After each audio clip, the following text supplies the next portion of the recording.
네, 우리 한번 서로 앞뒤로 좌우로 한번 인사 나누겠습니다. 반갑습니다. 축복합니다. 네, 귀하고 복된 이 주일에 함께 예배할 수 있어서 너무너무 감사하고 복된 날입니다. 오늘도 우리에게 가장 좋은 것을 예비하시고 예배 가운데 크신 은혜 베풀어 주실 우리 하나님을 기대하고 사모하는 그 마음, 믿음을 가지고 성령과 진리 안에서 살아계신 하나님 아버지 앞에 함께 예배 드리겠습니다. 다 함께 묵도하시겠습니다.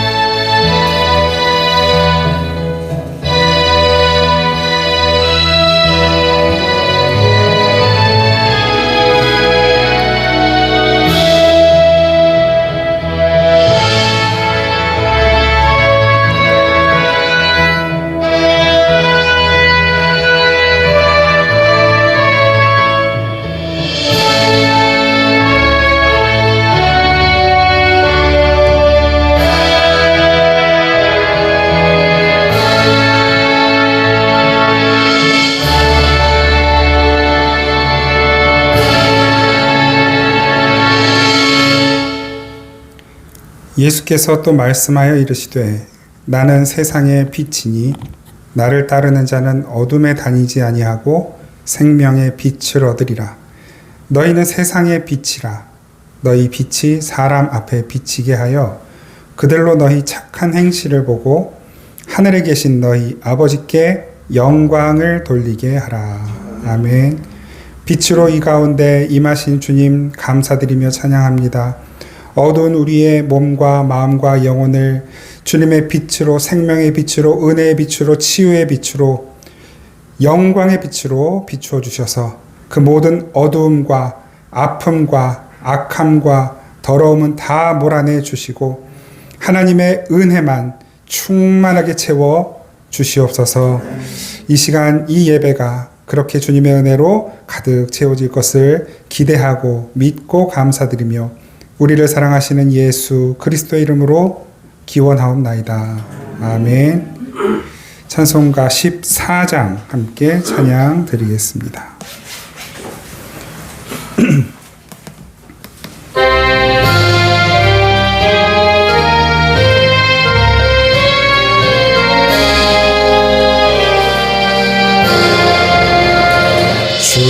주리 하나님 하늘에 계시니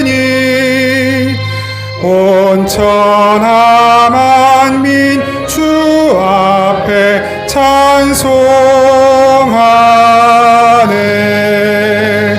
이 천지 만물도 주 앞에 엎드려 그 거룩하신 이름을 높이네. 주 언약하신 것 끝까지 지키니 저 하늘 나라 향하여 곧 가리라. 주 얼굴 배울 때 내 마음이 기쁘고 영원히 주의 영광을 찬양하리. 왕의 왕 되신 주 하늘에 계시니 이 세상 죄악 이기신 구주 예수 저 천군 천사들 주 옹위하고서 무성도 함께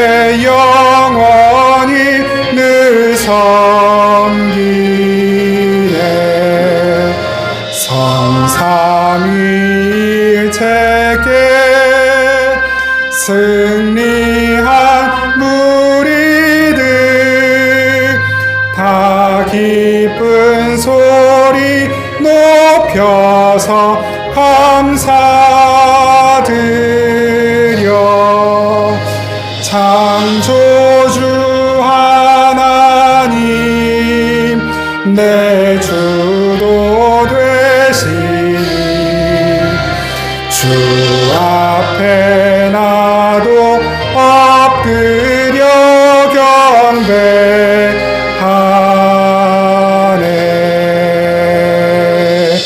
아멘.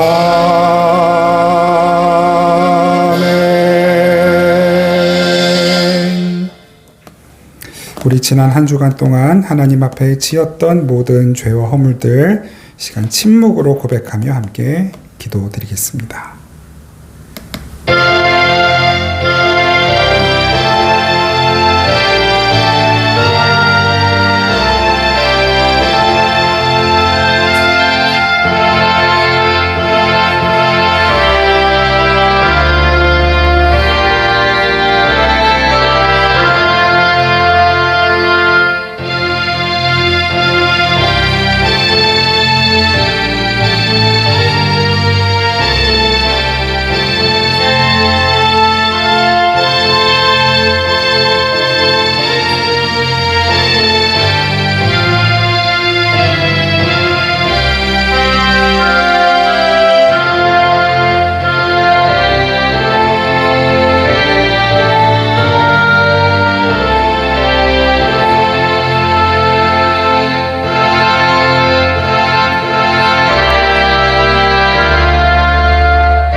진실한 회개의 자리에 있는 모든 이들의 죄를 하나님은 깨끗이 씻으시고 말씀으로 위로해 주십니다. 나는 오직 주의 사랑을 의지하여 싸우니 나의 마음은 주의 구원을 기뻐하리이다. 내가 여호와를 찬송하리니 이는 주께서 내게 은덕을 베푸심이로다. 아멘. 나는 전능하신 아버지 하나님 천지의 창조주를 믿습니다. 나는 그의 유일하신 아들 우리 주 예수 그리스도를 믿습니다. 그는 성령으로 잉태되어 동정녀 마리아에게서 나시고 본디오 빌라도에게 고난을 받아 십자가에 못 박혀 죽으시고 장사된 지 사흘 만에 죽은 자 가운데서 다시 살아나셨으며 하늘에 오르시어 전능하신 아버지 하나님 우편에 앉아 계시다가 거기로부터 살아있는 자와 죽은 자를 심판하러 오십니다. 나는 성령을 믿으며 거룩한 공교회와 성도의 교제와 죄를 용서받는 것과 몸의 부활과 영생을 믿습니다. 아멘. 찬송가 445장 찬양 드리겠습니다. 445장 찬양합니다.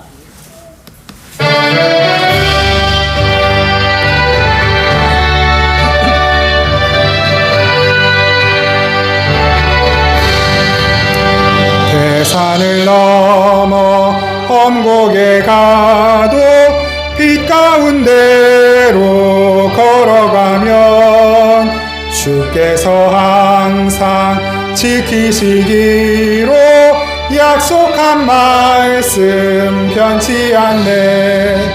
하늘의 영광 나의 맘속에 차고도 넘쳐 할렐루야를 힘차게 불러 영원히 주를 찬양하리.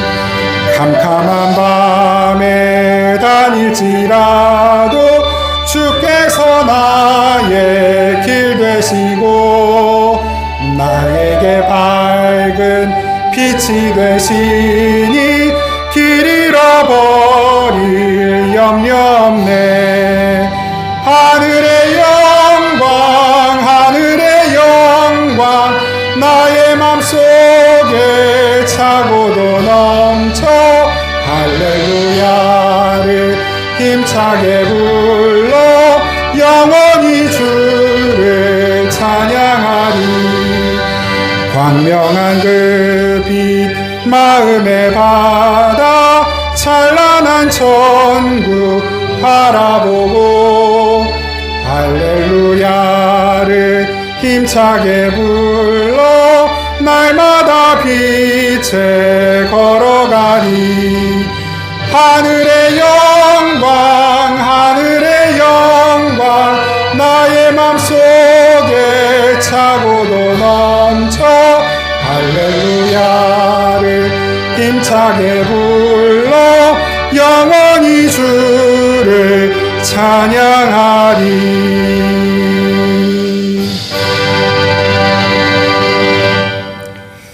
기도드리겠습니다. 살아계신 하나님, 정말 고맙습니다.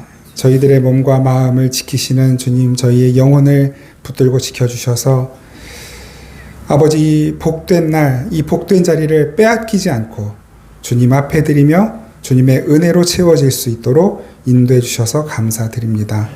주님, 이 세상 혼란스러운 가운데 가치를 흔들고 또 세계관을 흔들고 또 우리의 삶의 터전을 흔들고 우리의 마음을 흔들고 복잡하게 만드는 많은 일들이 일어나는 가운데 살아갑니다. 어떻게 중심을 잡아야 하고 어디에 서 있어야 하는지 무엇을 선택하고 버려야 하는지 무척 고르는 것이 또 그 선택한 길로 나아가는 것이 두려운 것으로 가득합니다. 그래서 주님, 더욱 주님의 은혜를 구합니다. 주님의 도우심이 없으면, 주님의 인도하심이 없으면, 주께서 비추시는 조명이 없으면, 성령의 은혜가 없으면 저희들 단 하루도 단 한 발자국도 올바른 선택할 수 없고 올바른 삶 살 수 없는 것을 고백합니다. 도와주옵소서. 저희들의 선택에 함께하여 주시고 저희들의 내딛는 발걸음에 그 위에 그 길에 항상 함께하여 주옵소서. 그래서 그 모든 것들, 혹 우리가 잘못된 선택을 하는 일이 있더라도 그 모든 것들까지도 주님 좋은 재료로 사용하셔서 주님께서 우리를 통하여 이루시고자 하는 그 뜻을 이루어 가시는데 써주옵소서. 그렇게 우리의 삶이 주님의 영광이 나타나고 주님의 은혜가 나타나고 생명이 흘러가는 귀하고 복된 통로가 되게 하시고 우리가 살아가는 모든 삶의 터전이 하나님의 일하심이 나타나는 현장이 되게 하옵소서. 더불어 우리도 주님 앞에 결단하고 죄를 멀리하고 주님 기뻐하시는 일을 찾아 열심을 내게 하여 주시고 그 일 위에 하나님 더 큰 은혜와 복을 주셔서 아버지, 이 세상 사람들이 누리고 얻는 그 기쁨과 혜택과 즐거움과 만족, 그것과 비교할 수 없는 하늘로부터 내려오는 신령한 은혜와 기쁨과 복과 만족과 행복함이 저희들의 온 삶을 충만하게 채워 주옵소서. 아버지, 그래서 우리가 사랑하는 이들을 주님께로 함께 초청하기 원합니다. 비록 저희들이 준비할 수 있는 것이 한계가 있고 부족한 것 뿐이지만 주님 우리에게 주신 마음은 주님 그 손을 뻗어 그들을 구원하여 주옵소서. 기도하고 또한 갈급해하는 심령을 주셨사오니 하나님 우리의 마음에 품게 하신 그 영혼을 품고 주님 우리가 기도합니다.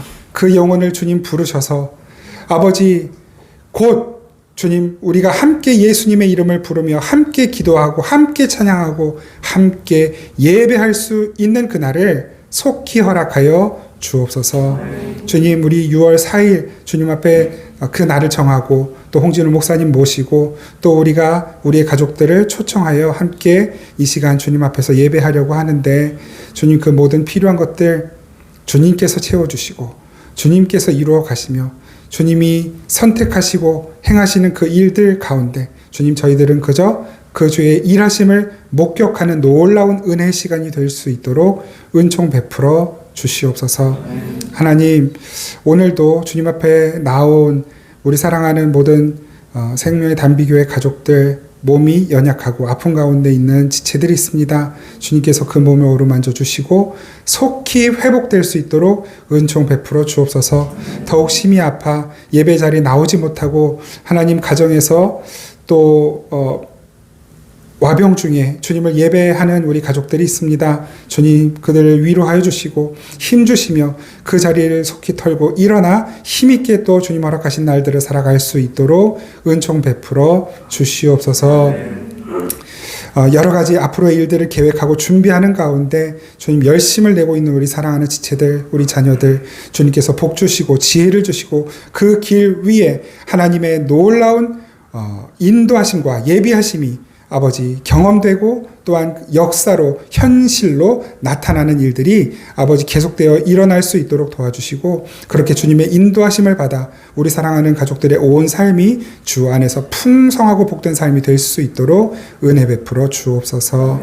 하나님께 귀한 예물 드리는 그 손길들 주님께서 그 손을 꼭 붙들어 주옵소서. 그 손으로 하는 모든 일들이 생명을 일으키고 사람을 살리고 구원하며 아버지 확장되고 또한 풍성케 되는 일들로 쓰임받는 손이 될 수 있도록 아버지 그 모든 손길들을 복되게 하여 주시옵소서. 오늘도 주님 말씀 앞에 겸손히 엎드릴 때 주님께서 지금 이 시대 이때 우리가 반드시 알고 듣고 깨달아야 할 말씀들을 성령께서 친히 가르쳐 주시고 우리의 마음에 깨달음 주시고 그 깨달은 말씀이 우리의 삶의 실력이 되고 능력이 될 수 있도록 함께하여 주옵소서. 오늘 이 예배 끝까지 성령 하나님 인도하실 것을 믿고 감사드리며 우리를 사랑하시는 예수님 이름으로 기도드립니다. 아멘. 우리 하나님 말씀 함께 보겠습니다. 요한계시록 16장 17절에서 21절 말씀 우리 한 목소리로 요한계시록 16장 17절에서 21절 말씀 함께 읽겠습니다. 시작. 일곱째 천사가 그 대접을 공중에 쏟음에 큰 음성이 성전에서 보좌로부터 나서 이르되 되었다 하시니 번개와 음성들과 우레소리가 있고 또 큰 지진이 있어 얼마나 큰지 사람이 땅에 있어 온 이래로 이같이 큰 지진이 없었더라. 큰 성이 세 갈래로 갈라지고 만국의 성들도 무너지니 큰 성 바벨론이 하나님 앞에 기억하신 바 되어 그의 맹렬한 진노의 포도주 잔을 받음에 각 성도 없어지고 산악도 간데 없더라. 또 무게가 한 달란트나 되는 큰 우박이 하늘로부터 사람들에게 내림에 사람들이 그 우박의 재앙 때문에 하나님을 비방하니 그 재앙이 심히 크미러라. 아멘. 예, 오늘 준비한 말씀은 21절까지 말씀이지만 오늘은 19절까지를 좀 같이 살펴보고 좀 강해를 하려고 합니다. 이 강해 설교라는 것이 특성상 좀 시간이 길어질 수밖에 없고 또 내용을 주의 깊게 듣지 않으면 이게 연결하는 것이 참 어려워요. 그래서 요한계시록 지금 1장부터 우리가 16장까지 오는 동안에도 아마 그런 어려움들을 좀 경험을 하시지 않았을까 싶은데요. 근데 이 강해 설교의 강점이 뭐냐면 한 얘기 또 하고 한 얘기 또 하고 한 얘기를 또 한다는 것이죠. 그래서 연결이 중간중간 끊어지더라도 전체적으로 이게 어떤 메시지구나. 그러니까 이 요한계시록 우리가 하고 있잖아요. 요한계시록이 우리에게 뭘 말씀하시는구나를 이해하는 데는 아무런 지장이 없습니다. 그래서 제가 여러분들이 어려워하심에도 불구하고 계속해서 이 강해 설교를 좀 고집스럽게 진행을 하고 있는 것이에요. 그래서 오늘 본문이 길지는 않지만 이 본문도 좀 전반부와 후반부를 나누어서 말씀을 나눠야겠다 싶어서 어제 제 주보까지 다 만들어 놓고 오늘 19절까지 말씀을 좀 살펴보고 다음 주에 20절, 21절 말씀을 좀 집중해서 살펴보려고 합니다. 우리가 이제 지난주는 그 가족의 주일로 지키면서 다른 본문을 나눴고요. 오늘 지지난주 우리가 아마겟돈 전쟁, 그 하르 무기또 그 무기또 산, 왜 그걸 산이라고 하는지, 그리고 그 무기또에서 이루어지는 전쟁, 아마겟돈 전쟁이 뭘 의미하는지를 살펴보았었죠. 그래서 그 아마겟돈 전쟁이라는 것은 우리가 성도로서 신앙생활을 하면서 매일매일 우리의 삶에서 치러내고 있는 영적인 전쟁. 이 영적인 전쟁에서 우리가 밀릴 때도 있고 또 밀고 갈 때도 있고 이길 때도 있고 지는 것처럼 보일 때도 있어요.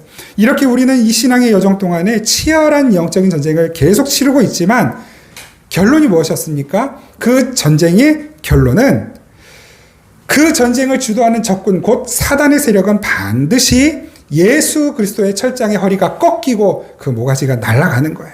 마치 다윗이 그 거구 골리앗을 무너뜨리고 넘어진 골리앗을 발로 딱 밟고 골리앗의 칼을 빼서 골리앗의 목을 날려버리죠. 이게 표현이 좀 거칠어도 이해하십시오. 근데 그것이 하나님의 전쟁의 승리입니다. 대충 어렵게 이기는 것이 아니라 그렇게 이겨요. 하나님의 승리입니다. 다만 그 전쟁 가운데 그 다윗 뒤에 숨어있는 수많은 이스라엘 백성들이 벌벌벌 떨고 있는 것처럼. 왜냐하면 그 상대 적군이 너무 커 보이거든요.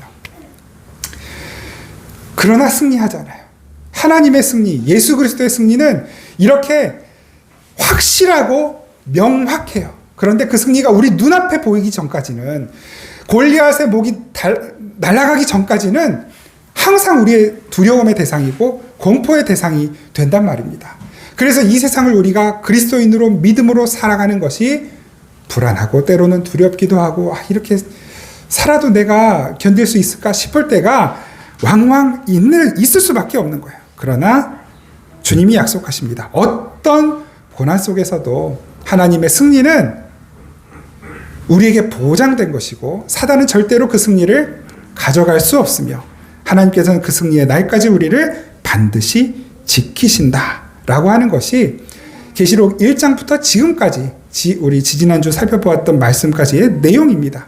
앞으로는 어떤 이야기가 펼쳐질까요? 똑같은 이야기예요. 그런데 이제 마지막. 그래서 오늘 7 대접이 쏟아 부어지는데 그게 마지막 대접이 부어지는 거예요. 이 세상의 모든 이제 재앙이 어떻게 종결이 되는지를 오늘 말씀을 통해서 하나님께서 우리에게 가르쳐 주실 것입니다. 오늘 먼저 17절 말씀을 한번 같이 보시죠. 17절 한번 같이 읽겠습니다. 시작. 7째 천사가 그 대접을 공중에 쏟음에 큰 음성이 이르되 되었다 하시니. 아멘. 7째 대접이 지금 어디에 쏟아지고 있습니까? 어디에 쏟아져요? 공중에 쏟아진다 그래요. 공중. 이전까지 6번째 대접은 다 어디에 쏟아졌습니까? 어떤 특정한 지명, 지역, 땅, 해, 물, 이렇게 어떤 정해진 장소에 대접이 쏟아졌다 이렇게 표현을 해요. 그런데 오늘 7번째 대접은 공중에 쏟아졌다. 그 헬라어로 아에르거든요. 아에르. 영어 단어로 비슷한 단어 혹시 생각나십니까? air 발음 맞나요? air. 공기 중이에요. 공기 중. 이게 왜 공중에 떨어지는 게 마지막에 떨어질까요? 물 밖에 사는 생물이나 물 안에 사는 생물이나 하늘에 사는 생물이나 필요한 것이 공기예요. 물고기는 물속에서 필요한 공기를 획득하는 방법이 있어요. 그렇게 만들어졌어요. 사람을 비롯한 모든 짐승들은, 그 밖의 짐승들은 물 밖에서 그 필요한 공기를 획득하는 그런 존재로 만들어졌어요.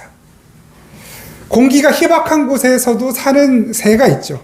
막 진짜 히말라야 산맥을 아무런 불편함 없이 날아다니는 새들. 그 새들은 거기에서 필요한 공기를 획득하는 방법을 알고 있어요. 하나님께서 그렇게 만들어 주신 거예요.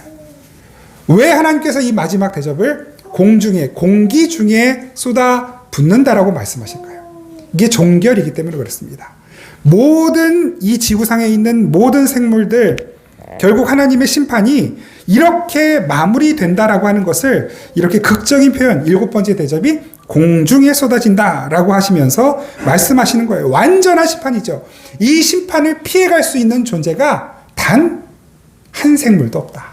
사람을 포함하여 모든 생물들, 이 공기로 호흡하고 산소를 필요로 하는, 공기 중에 있는 이 성분을 필요로 해서 성분으로 호흡을 하는 모든 이 땅의 생물들은 하나님의 그 마지막 심판의 대상이 되는 것입니다. 그런데 이 공중이라는 말을 오늘 본문에서 사용하고 있는데 이 공중이 가지고 있는 아주 중요한 메시지가 있어요. 그 메시지가 무엇인지를 우리가 좀 같이 한번 살펴보고 싶습니다. 에베소서 2장 2절 말씀 같이 한번 읽으시죠. 에베소서 2장 2절 시작. 그때에 너희는 그 가운데서 행하여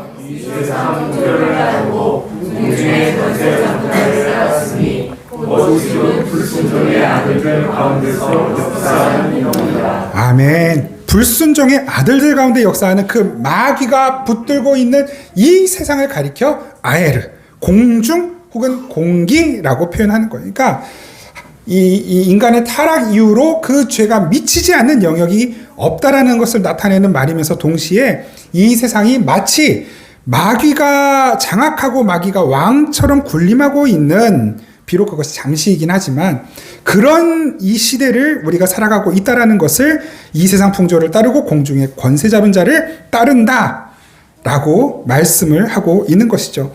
바로 그 공기 중에 하나님의 심판의 마지막 대접이 쏟아지고 있습니다. 그러니까 이것은 절대적으로 피할 수 없는 총체적인 하나님의 심판이 임하는 것이다 라고 해석을 해도 틀리지 않은 것이죠. 공기와 상관없이 살 수 있는 존재는 없기 때문에.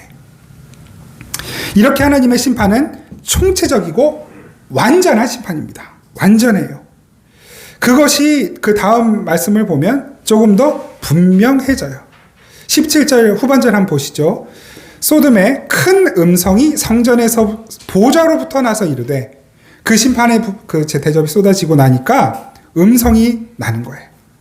되었다. 여기서 많이 들어보셨죠?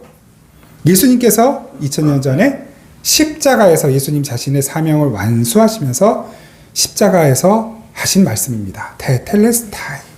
다 이루었다. 보이는 현상을 한번 생각해 보십시오.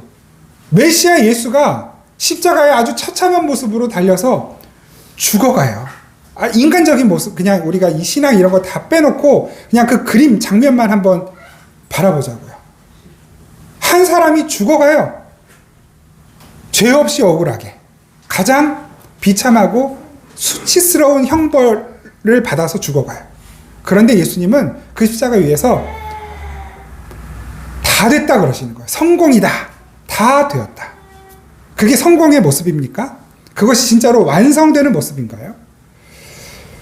겉으로 볼 때는 마귀가 승리하는 모습이고 세상이 승리하는 모습처럼 보입니다. 그런데 그것이 하나님의 계획이고 예수 그리스도께서, 하나님이신 예수께서 이 땅에 오셔서 완성하셔야 하는 마지막 모습이었단 말이에요.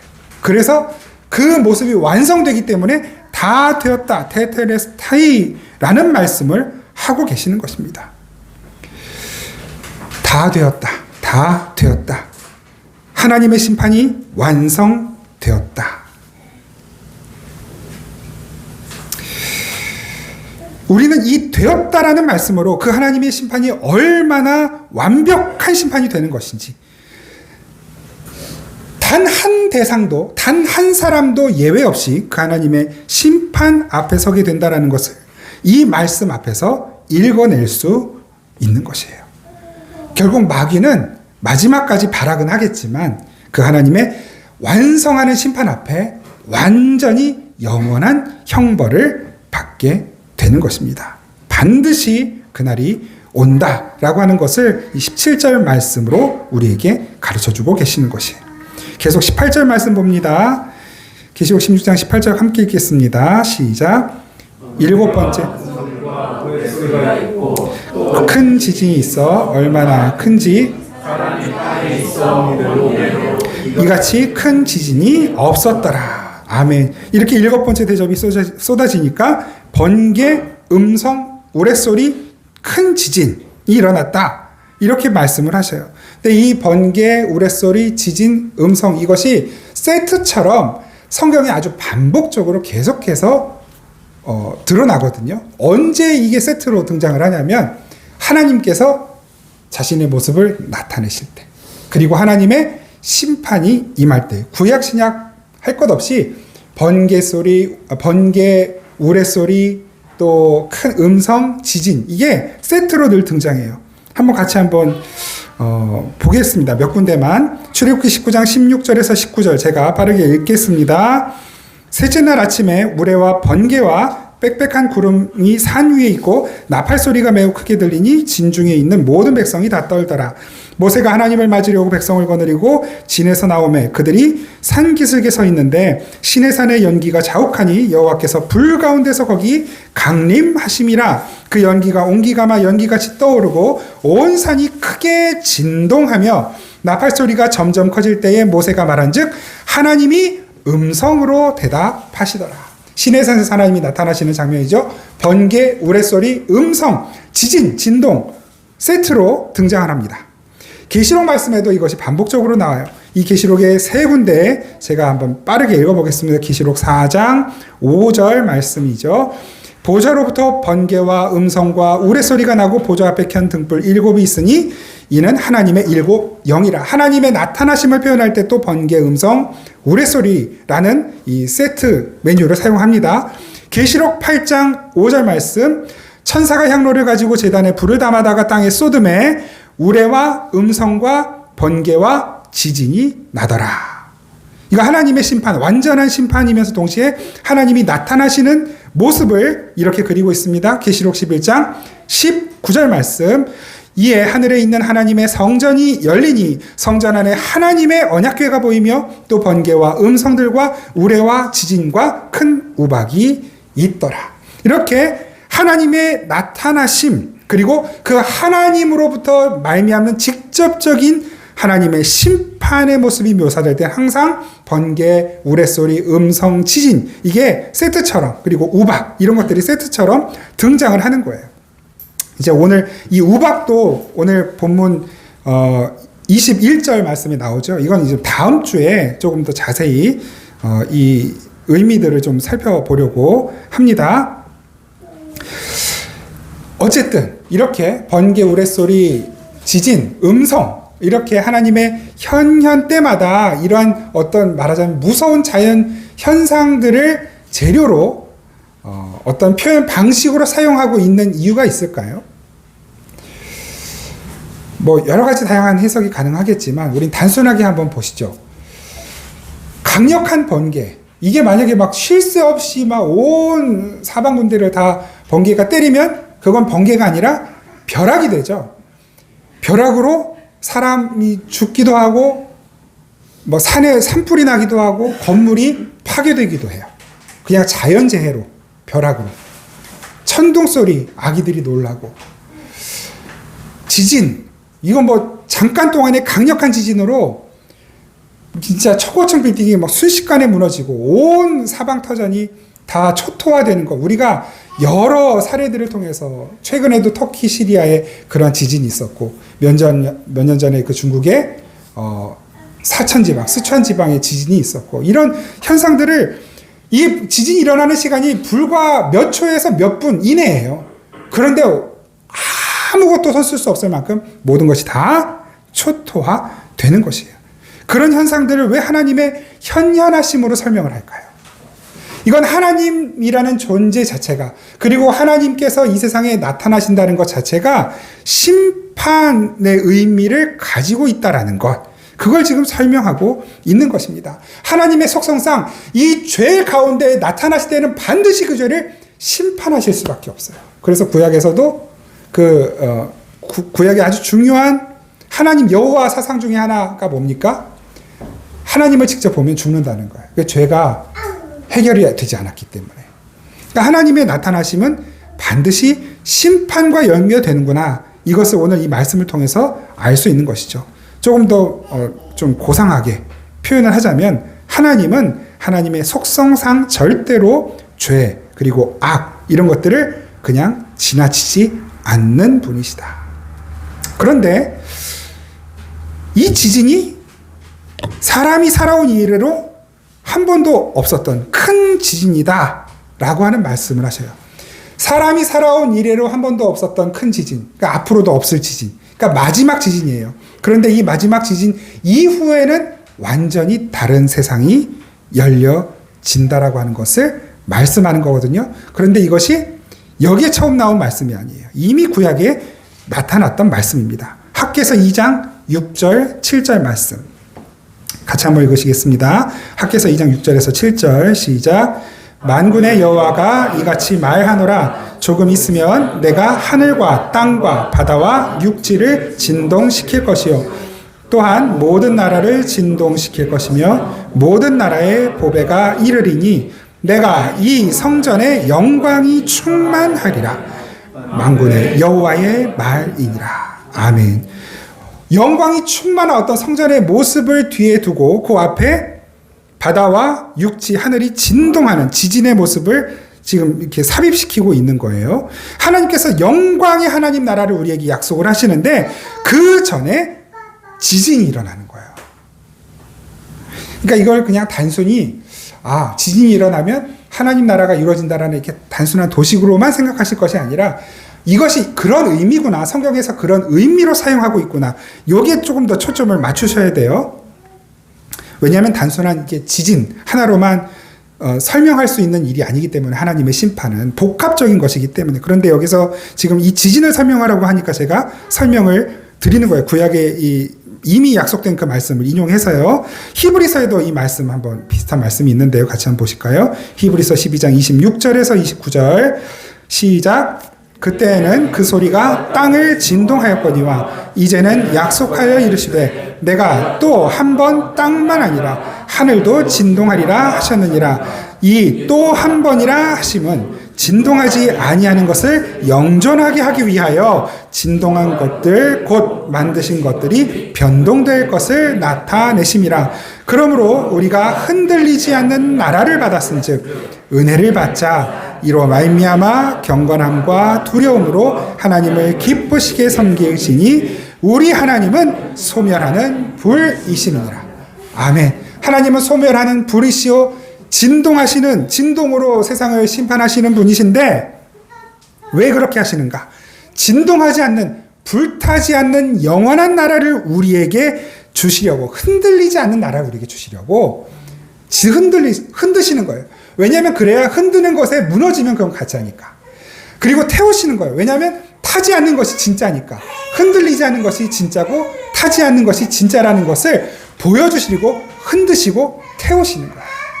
그래서 그 태우시는 불에 뭐가 탑니까? 나무도 풀도 돌도 금도 보석도 다 타요. 괜찮아. 까꿍 괜찮아. 불 태우시고 흔드셨을 때 무너지고 타버리면 가짜예요. 근데 그게 뭐가 타고 무너지냐면 내가 세운 나라, 내가 세운 공력은 무너지고 태워지는 거예요.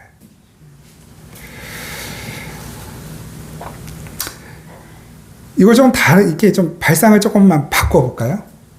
그러면 하나님이 무너뜨리시고 태우셨는데 타지 않았고 무너지지 않은 것이 남아있어요. 그런데 그게 나야. 너무 놀랍지 않겠어요? 그러면 이 태워지지 않고 무너지지 않는 게 나였는데 그 앞에 흔들렸고 태워지는 그 일들은 멀쩡히 남아있는 우리 입장에서는 그건 하나님께서 행하시는, 말하자면 그 영원함을 완성하셨다라고 하는 증표이기도 하고, 좀 표현이 맞는지 모르겠습니다만은 축포 같은 거예요. 우리가 진짜 그리스도인으로 이 세상을 살면서 하나님께서 그런 현상들, 증상들을 보여주셔요. 이건 약속한 거예요. 다음 주에 좀 더 살펴보겠지만 마태복음 24장에도 예수님께서도 이미 말씀하신 내용이잖아요. 근데 그것들 우리가 실제로 목격하면 사실은 가슴이 아프죠. 왜냐하면 그렇게 지진이 나거나 불이 나거나 가뭄이 들거나 자연재해라든지 또는 뭐 전쟁에 그런 피해를 우리도 다 받거든요. 우리도 다 받아내고 있거든요. 그런데 우리는 믿음의 안경을 쓰고 믿음의 거울을 통하여 그런 현상들을 한 번 더 보는 거예요. 우리의 겉모습은 타버리고 겉모습은 피해를 입는 게 맞아요. 그런데 우리의 영혼은 안전한 걸 보는 거예요. 그러한 현상들 가운데서도. 이것은 축포다. 이것은 진짜 하나님의 나팔소리다. 예? 하나님의 축포소리다. 여러분, 우리는 그렇게 볼 수 있는 믿음이 있는 사람들이거든요. 물론 현상적으로 나타나는 그 고통, 아픔은 함께 짊어지고 가야 해요. 혹 우리가 그 가운데 피해를 입지 않았으면 피해본 이들을 함께 품고 그들과 피해를 함께 나누고 서로 도와야 돼요. 이거 우리 할 일이에요. 우리가 근데 이 영적인 세계, 영적인 관점에서 그 현상들을 바라본다면 그것은 하나님께서 영원한 흔들리지 않는 나라를 우리에게 주신다라는 마지막 축포를 올리시는 것과 같은 일인 거예요. 물론 이게 오해의 소지가 있어요. 이 표현들을 자칫하면은 오해할 수 있겠지만 그럼에도 불구하고 오늘 이 말씀에서 우리에게 가르쳐 주신 바는 그러한 거예요. 그래서 우리는 흔들리지 않는 나라에 있다. 우리는 흔들리지 않는 나라의 백성이며 타지 않는 나라의 영원한 생명을 이미 받은 자이다라는 것을 말씀하고 계시는 거예요. 이 세상에게는 무서운 심판이고 재앙의 현상인 지진이나 그러한 자연재해나 또는 전쟁의 모습들이 이제 곧 예수 그리스도께서 우리에게 오신다라고 하는 사인이자 축포와 같은 것이라면 우리는 이 시기에 조금 더 담대해도 된다는 말씀을 드리는 거예요. 담대해도 된다. 이것이 우리를 심판하지 못한다는 것, 이것 때문에 우리가 망하지 않는다는 것을 믿으시라는 말씀을 드리고 싶은 것입니다. 맞는 예가 되는지 모르겠어요. 우리 하원이가 아주 어렸을 때 이제 야구장을 아기 낳고 처음 갔어요. 하원이 엄마하고 저하고 하원이하고 이제 제가 아기 띠 해가지고 안고 야구장에 갔어요. 시끄럽잖아요. 야구장 가보신 분들 아시겠지만 시끄럽거든요. 애가 처음부터 조금 약간 놀란 표정이에요. 막 응원 소리 나고. 근데 그 팀을 응원하는 사람 입장에서는 그 응원 소리가 신나는 소리거든요. 그게 축제의 소리이고 어떤 타자가 홈런을 쳤어요. 아시죠? 홈런, 자기 팀, 홈팀이 홈런 쳤을 때 얼마나 함성 소리가 큰지 막 축포 팡팡 터지고 막 이런단 말이에요. 하원이가 으악 하고 울어요. 무서워요. 축포 소리. 처음 듣는 그 소리가 너무 무서워요. 그 팀을 응원하고 함께 으쌰으쌰 하고 있는 이들에게는 축포 소리예요. 기쁨의 소리인데 아무것도 모르는 그 팀하고는 아무 관계도 없고 그 팀에 아무 관심도 없는 아기에게는 공포스러운 소리인 거예요. 이 세상의 모든 자연현상과 나타나는 일들을 주관하시는 분이 누구인지를 아는 이들이 있어요. 그리스도인이죠. 하나님께서 세상 주관자이시거든요. 작은 지진 하나도 하나님의 허용하심 허락하심 없이 일어나는 지진이 없어요. 날아가는 공중 나는 새 한 마리도 하나님이 입히신단 말입니다. 그 하나님께서 온 세계 모든 일들을 다 주관하고 알고 계셔요. 그걸 아는 우리들은 그것이 우리에게 좋은 일처럼 보이든 괴로운 일처럼 보이든 그 뒤에 계시는 그것을 주관하고 계시는 하나님을 보기 때문에 막연히 두려워하거나 막연히 공포스러워하거나 막연히 절망하지 않는단 말입니다. 잠시 절망할 수 있고 잠시 두려워할 수 있고 아니 전쟁이 안 무서운 사람이 어디 있겠습니까? 그러나 우리의 믿음의 선조들은 6.25 전쟁 때 이런 찬양을 불렀단 말입니다. 피난처 있으니 환난을 당한 자 이리 오라. 산들이 변하고 물결이 일어나 산 위에 넘치되 두렵지 않네. 안 무서워서 그랬겠습니까? 하나님이 지키시고 계시고 하나님이 주관하신다는 것을 믿었기 때문에 그렇게 찬양할 수 있지 않았겠습니까?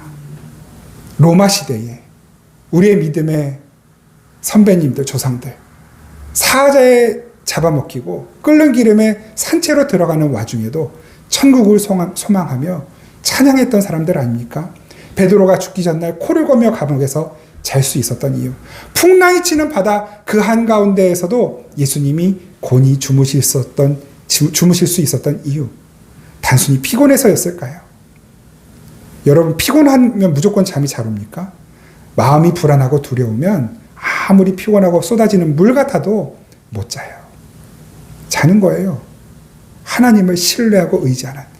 우리 아기 이나가 엄마 품에 이렇게 제가 큰 소리를 막 얘기하는데도 곤히 잠들어 있는 것처럼 저와 여러분들은 그렇게 주님 품 안에 안겨있는 존재들이란 말입니다. 시편 46편 1절에서 3절 같이 한번 읽겠습니다. 시작. 하나님은 우리의 피난처시요 힘이시니 환난 중에 만날 큰 도움이시라. 그러므로 땅이 변하든지 산이 흔들려 바다 가운데 빠지든지 바닷물이 솟아나고 뛰놀든지 그것이 넘침으로 산이 흔들릴지라도 우리는 두려워하지 아멘. 그 지진을 일으키시는 하나님이 이 세상에게는 공포요 심판의 하나님이겠지만 그 하나님이 우리에게는 피난처시란 말입니다. 피난처. 진짜 우리가 두려워해야 하는 것은 따로 있습니다. 요한일서 4장 18절 같이 한번 읽겠습니다. 시작. 사랑 안에 두려움이 없고 온전한 사랑이 두려움을 내쫓나니 두려움에는 형벌이 있습니다. 두려워하는 자는 사랑 안에서 온전히 이루지 못하였느니라. 아멘. 진짜 두려운 것은 이것입니다. 내 안에 주님을 닮은 사랑이 있는가? 내 안에 그 사랑이 있는가?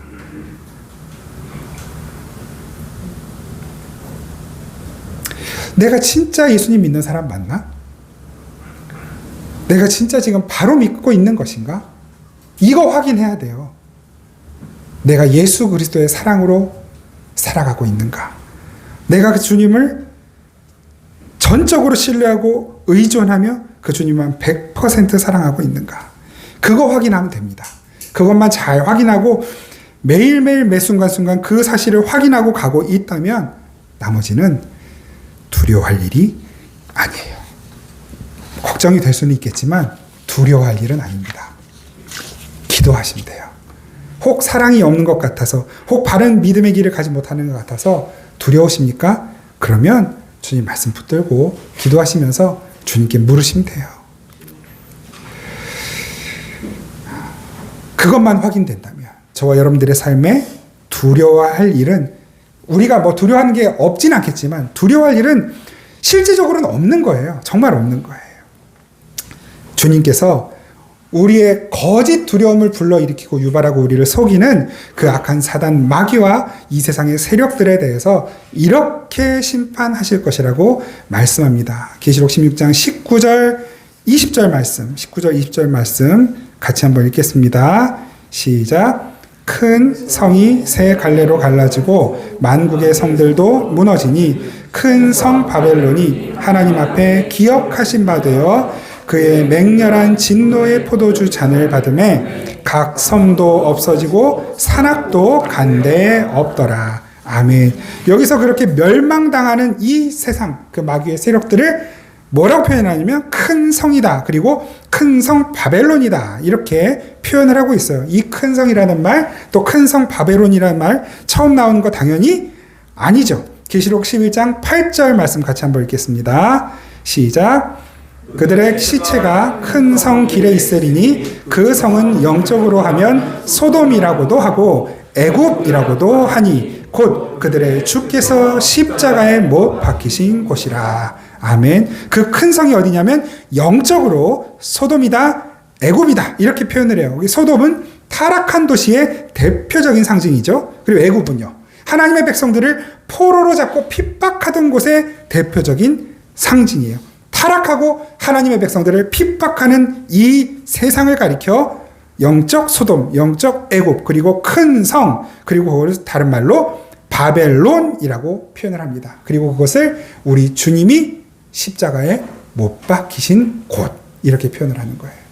그러면 그 주님의 뒤를 따라가는 우리들도 십자가에 못 박힌 것과 같은 삶을 살 수밖에 없게 되는 곳, 그곳이 바로 큰 성인 것입니다. 이 바벨론, 창세기 바벨 탑 아시죠? 바벨 탑에서 온 그 도시 지명이죠. 이 바벨이라는 것이 뭡니까? 좋게 표현하면 다양하다, 복잡하다 이런 뜻이고, 성경적인 의미로는 혼란스럽다, 혼돈스럽다 이런 뜻이에요. 그러니까 이 바벨론이라는 이름은 하나님의 백성들의 대적을 지칭할 때마다 항상 등장하는 표현이죠. 이스라엘 백성들, 유대인들에게는 그래서 큰 성 바벨론 하면 딱 느껴지는 그 고정된 이미지가 있단 말이에요. 우리가 그래서 뭐 안동 그러면 뭐 하회마을 이런 식으로 안동 분위기를 이렇게 딱 떠올리는 것처럼, 가본 적이 없더라도 그 분위기를 떠올리는 것처럼 큰 성 바벨론 하면 떠올리는 이미지가 있는 거예요. 다니엘 4장 30절에 31절 같이 한번 읽겠습니다. 시작. 나 왕이 말하여 이르되 이 큰 바벨론은 내가 능력과 권세로 건설하여 나의 구석으로 삼고 이것으로 내 이름의 영광을 나타낼 것이 아니냐 했더니 이 말이 아직도 나 왕의 입에 있을 때에 하늘에서 소리가 내려 이르되 느부갓네살 왕아 내게 말하노니 나라의 왕위가 내게서 떠났느니라. 아멘. 이 큰 바벨론, 그러니까 이제 이 구약에 대해서 우리보다 훨씬 더 잘 알고 있는 유대인들이 큰 성 바벨론 하면 떠올리는 구약의 사건들, 이야기들, 뭐 이어지는 그런 이미지가 있죠. 그 중에 대표적인 것이 바로 이제 이 다니엘 4장에 나오는 바벨론이에요. 이 느부갓네살 왕이 이 큰 성 바벨론은 내 능력과 내 권세로 건설했다. 이것은 내 힘으로 세운 나라다. 내 힘으로 세운 도성이다. 그렇게 외쳤단 말입니다. 그러자 즉각적으로 하나님이 느부갓네살 왕을 폐위시키고 그를 광야로 쫓아버려서 7년 동안 풀만 뜯어먹고 살게 만드는 거예요. 그러니까 유대인들은 이 큰 성 바벨론 하면 쉽게 떠오르는 사건 중에 하나가 바로 이 교만한 느부갓네살 왕이 하나님께로부터 폐위되어 저주받고 망한 이런 이야기들을 이제 떠올리게 되는 것이죠. 그러면서 하나님의 대적, 하나님을 대적하는 이들은 반드시 멸망한다라고 하는 것을 생각하게 되는 것입니다. 그래서 이제 이사야 14장, 뭐 21장, 예레미야 51장 이런 곳을 보면 이스라엘의 회복을 묘사하는 부분에서 항상 바벨론이 함락되고 또 망하는 것을 아주 좀 통쾌하게 이렇게 쓰고 있는 것이죠. 한 군데만 한번 살펴보겠습니다. 이사야 14장 3절에서 4절 그리고 12절에서 17절 말씀인데 제가 한번 빠르게 읽겠습니다. 여호와께서 너를 슬픔과 곤고와 및 네가 수고하는 고역에서 놓으시고 안식을 주시는 날에 너는 바벨론 왕에 대하여 이 노래를 지어 이르기를 압제하던 자가 어찌 그리 그쳤으며 강포하던 성이 어찌 그리 패하였는고 너 아침의 아들 계명성이여 어찌 그리 하늘에서 떨어졌으며 너 열국을 엎은 자여 어찌 그리 땅에 찍혔는고 내가 내 마음에 이르기를 내가 하늘에 올라 하나님의 뭇별 위에 내 자리를 높이리라. 이게 뭐냐면 느부갓네살 왕이 이 나라는 내가 내 능력과 권세로 건설하여 나의 도성으로 삼고, 이게 똑같은 말이에요. 높이리라. 내가 북극 지폐의 산 위에 앉으리라. 내 가장 높은 구름에 올라가 지극히 높은 이와 같아지리라 하는도다. 그러나 이제 내가 스올 곧 구덩이 맨 밑에 떨어짐을 당하리로다. 너는 너를 보는 이가 주목하여 너를 자세히 살펴보며 말하기를 이 사람이 땅을 진동시키며 열국을 놀라게 하며 세계를 황무하게 하며 성읍을 파괴하며 그에게 사로잡힌 자들을 집으로 놓아 보내지 아니하던 자가 아니냐 하리로다. 하나님이 내가 높아지리라 하는 그 존재, 그러니까 이제 사단이기도 하고 뭐 이 역사 속에서는 느부갓네살 왕 혹은 뭐 페르시아의 왕 이런 아수르의 왕, 이스라엘 백성들을 괴롭히던 나라들의 왕 권세이겠죠. 근데 뭐라고 표현을 하냐면 하나님이 이렇게 자세히 살펴보시는 거예요. 이렇게 뭐 약간 공포 영화 같은 데 보면 주인공을 이렇게 나쁜 악당이나 이런 뭐 이렇게 연쇄살인 이런 사람들이 아주 가까이서 막 이렇게 지켜보는 장면들이 가끔씩 나올 때가 있단 말이에요. 근데 이 세상 하나님을 대적하던 왕 그리고 하나님을 대적하던 사단 마귀가 바로 그런 꼴이에요. 하나님이 하나님을 대적하던 그 왕을 이리저리 살펴보시는 거예요. 너를 보는 이가 주목하여 너를 자세히 살펴보며 말하기를 아 네가 걔야? 네가 내 백성 괴롭히던 그놈이야? 네가 내 아들 내 딸 괴롭혔던 그놈이야? 자세히 살펴보면 엄청 무섭죠. 안 무서워요? 제가 지금 또 소름이 끼치는데요. 하나님이 나를 그렇게 보시면 진짜 너무 이건 너무 슬픈 일이에요. 너무 괴로운 일이에요. 근데 하나님이 나를 괴롭히던 그 악한 사단 마귀를 이리저리 자세히 뜯어보면서 네가 내 새끼 괴롭힌 그놈이냐? 넌 죽었어. 이렇게 말씀하셨단 말입니다. 진짜 여러분 정말 너무 좋으시겠어요. 그런 분이 하나님이셔서. 여러분 이 악한 바벨론 왕, 이 사단을 뭐라고 표현하냐면 아침의 아들 이렇게 말을 해요. 아침의 아들.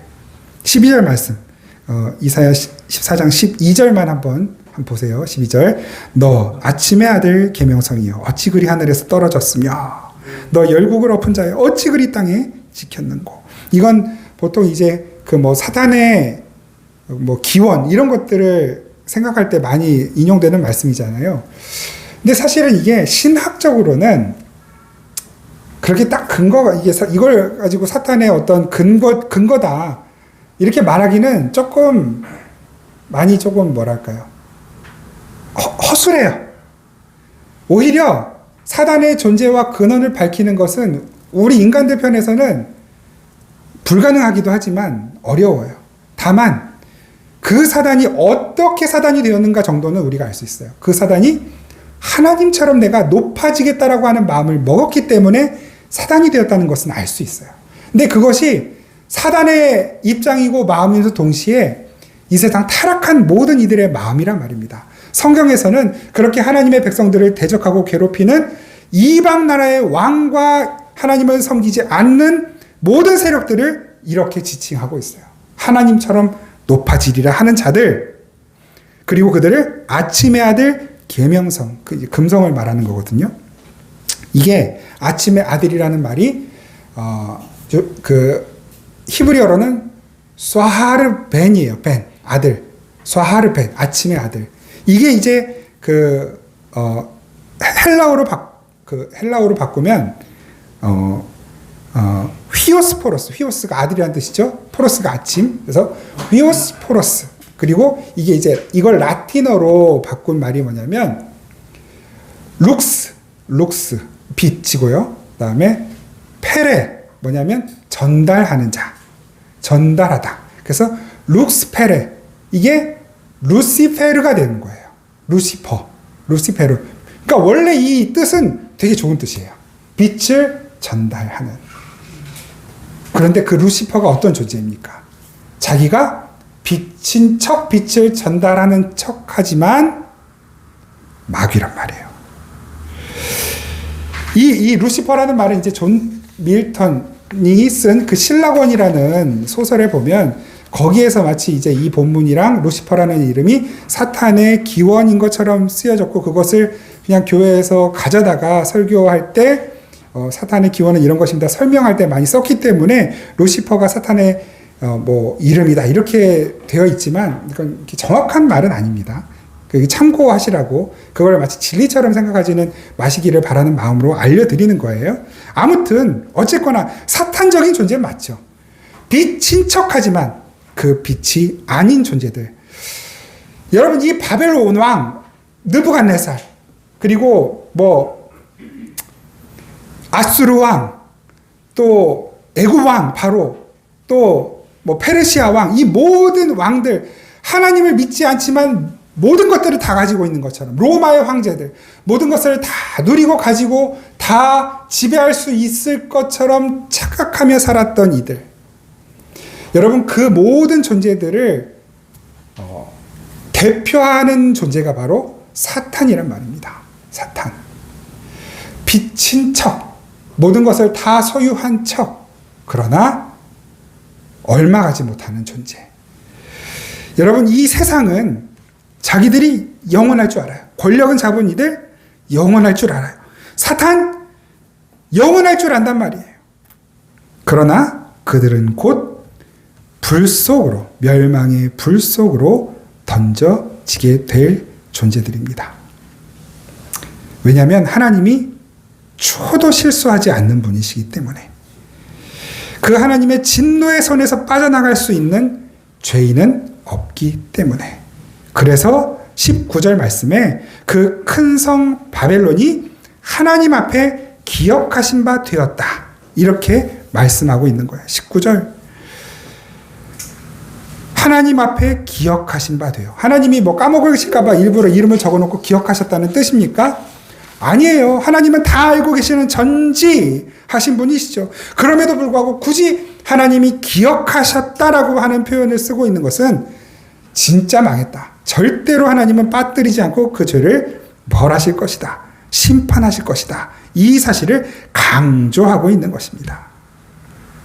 지난 금요일이었나요? 빌립보 3장 말씀 우리가 묵상글 나누면서 제가 이 율법과 예수 그리스도를 조금 비교하면서 촛불과 태양빛으로 말씀을 드린 적이 있습니다. 읽어보신 분들은 기억하시죠?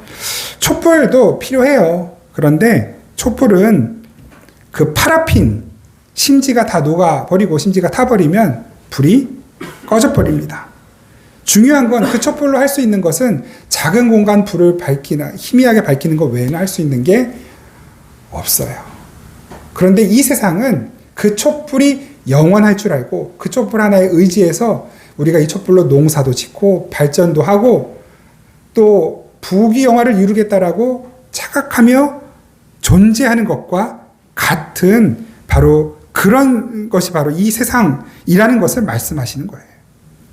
농사를 지으려면 촛불이 필요한 것이 아니고 태양빛이 필요한 것 아닙니까? 하나님이 왜 영원한 빛이신지, 그리고 사단은 왜 그 하나님을 흉내내서 자기가 빛인 척하려고 하는 것인지, 고린도후서 11장 14절에서 15절 같이 한번 읽겠습니다. 고린도후서 11장 14절에서 15절 시작. 이것은 이상한 일이 아니니라. 사탄도 자기를 광명의 천사로 가장하나니 그러므로 사탄의 일꾼들도 자기를 의의 일꾼으로 가장하는 것이 또한 대단한 일이 아니니라. 그들의 마지막은 그 행위대로 되리라. 아멘. 사단은 자신이 곧 꺼질 촛불이라는 것을 잘 알고 있는 것 같아요. 그래서 마지막이 될수록 더 밝은 빛인 것처럼 더 많은 사람들을 속이고 꾸며요. 그래서 사람들이 참된 빛을 보지 못하게 하는 것입니다. 그러나 우리는 알아요. 주님께서 이미 그 참 빛이 무엇인지, 그 참 빛의 정체가 무엇인지를 밝혀주셨거든요. 오늘 그 예배로 부름의 말씀에 읽었던 본문이기도 하지만 우리 같이 한 번 더 읽어보시죠. 요한복음 8장 12절 시작. 예수께서 또 말씀하여 이르시되 나는 세상의 빛이니 나를 따르는 자는 어둠에 다니지 아니하고 생명의 빛을 얻으리라. 아멘. 예수 그리스도가 세상의 빛이라고, 예수만이 참 빛이라고 정확하게 말씀하고 계십니다. 속지 말라는 거예요. 그러면서 그 예수 안에 있는 저와 여러분들을 가리켜 빛이라고 말씀하십니다. 마태복음 5장 14절 같이 읽겠습니다. 시작. 너희는 세상의 빛이라. 산 위에 있는 동네가 숨겨지지 못할 것이요. 아멘. 주님은 이렇게 꺼져가고 있는 그 촛불 하나 밝혀있는 이 어두운 세상에 참 빛으로 오신 분이십니다. 그리고 그 촛불만 바라보고 어둠 속을 헤매던 저와 여러분들을 부르셔서 예수 그리스도와 함께 완전한 빛으로 살게 하셨습니다. 곧 이 세상의 어둠에 잡아먹히지 않는 존재는 그 예수 그리스도 안에 있는 저와 여러분들 뿐, 교회 뿐인 것입니다. 마지막으로 이 말씀 같이 한번 읽고 마치겠습니다. 요한복음 1장 3절에서 5절 말씀 시작. 만물이 그로 말미암아 지은 바 되었으니 지은 것이 하나도 그가 없이는 된 것이 없느니라. 그 안에 생명이 있었으니 이 생명은 사람들의 빛이라. 빛이 어둠에 빛이 돼 어둠이 깨닫지 못하더라. 아멘. 꺼져가는 이 세상 가운데 영원한 빛으로 살게 하신 예수 그리스도 바라보면서 감사하는 마음으로, 그리고 나를 빛으로 부르신 주님의 은혜를 감사하면서 우리 시간 함께 찬양하겠습니다. 주님, 내가 만들어내는 빛도 있습니다. 그런데 이 빛이 참 보잘것없고 곧 꺼지는 정말 희미하고 약한 빛인데, 주님, 우리는 이것이 대단한 능력인 것인 줄 알고 그 빛으로, 작은 빛으로 나를 드러내고 자랑하고 나를 높이려 할 때가 참 많이 있었습니다. 불쌍히 여겨주시고 용서해 주옵소서. 주님, 내 빛은 주님 다 꺼뜨려 주시고 성령의 빛, 예수의 빛이 이 부족한 나의 삶을 통해, 나의 이 눈빛을 통해, 나의 언어를 통해, 나의 섬김을 통해, 손과 발을 통해 나의 모든 삶의 자리에서 나타나도록 주님 부르신 그 빛된 삶을 살아갈 수 있도록 도와주시옵소서. 예수님의 이름으로 기도드립니다. 아멘. 세상의 빛이 되신, 빛으로 오신 예수 그리스도의 은혜와 그 빛을 우리 가운데 보내셔서 우리도 빛된 삶으로 이끄시는 우리 아버지 하나님의 놀라운 사랑과, 지금도 그 빛이 꺼지지 않도록 붙드시고 그 빛의 기름이 되어 주셔서 우리 가운데 충만히 역사하시는 성령님의 교통하시고 인도하시는 은혜가 이 시간 다시 한번 그 빛답게, 주님의 빛답게, 세상의 빛답게 살기 원합니다 다짐하고 이 세상으로 나아가는 생명의 단비교회 모든 성도들, 이 땅의 모든 교회와 성도들 위에, 그리고 혼란스럽고 어두운 이 나라와 민족, 이 온 세계 열방 가운데 항상 함께 계시기를 간절히 축원하옵나이다. 아멘.